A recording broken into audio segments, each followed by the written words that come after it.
জুমার দিনে আজকে কি বার? আজকে তো জুমাবার। এই জুমার দিনে আল্লাহর হাবিব বলেন একটা সময় আছে, ওই সময় বান্দা যাই চায় আল্লাহ তাই দেয়। ওই সময়টা কখন? এই নিয়ে মুহাদ্দিসিন ইকরামদের মধ্যে ইখতিলাফ। সবচেয়ে গ্রহণযোগ্য মত হচ্ছে আসরের পর থেকে শুরু করে সূর্য ডোবার আগ পর্যন্ত ওই মুহূর্তে দোয়া করবেন। এই সময়গুলো নোট করে রাখবেন, এর সময় চাইলেই আল্লাহ দিয়ে দেয়। এরপর আল্লাহর হাবিব বললেন কদরের রাত্রে দোয়া করলে কবুল করে কে? আমরা বাংলাদেশে শুধু 27 পালন করি, বাকি 5 দিনের খবর নাই। এরকম আছে না নাই? 21, 23, 25, 27, 29 এই 5টা বেজর রাতে যে কোনো রাতে কদর হয়ে যেতে পারে। আমরা নামাজ পড়ি কোন রাতে? 27 সারা রাত কাঁদতে কাঁদতে শেষ, ওদিকে কদর চলে গেছে 23 তারিখ।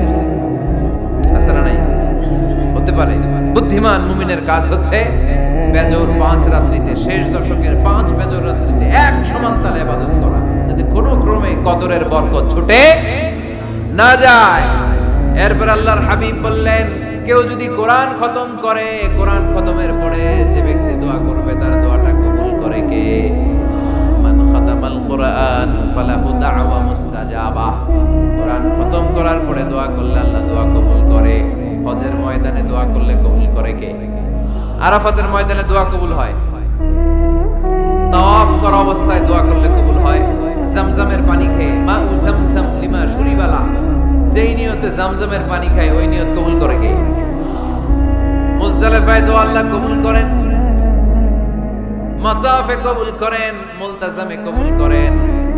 কাবা ঘরের হাজরে আসওয়াদের কর্নার, কাবা ঘরের দরজা, দুই জায়গার মাঝখানে একটা জায়গা আছে, এটার নাম মুলতাজাম।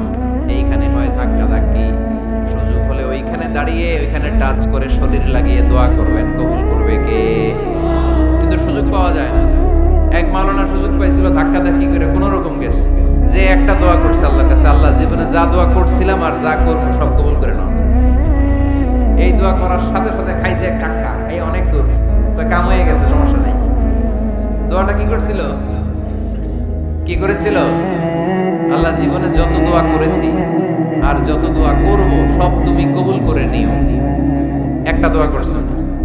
মুলতাজাম ধরে কয় দোয়া করছে? এক দোয়া। কারণ কয়টা চাবে আল্লাহ, এটা দাও ওইটা দাও, চাওয়ার সময় আছে, ওইখানে খালি ধাক্কা ধাক্কি। এজন্য উনি একটা চাইছে, আল্লাহ যা জীবনে চাইছিলাম আর যা চাবো সব তুমি কবুল করে নিও, এটাই চাই, আর কিছু চাই না। সুবহানাল্লাহ পড়তে পারলেন না?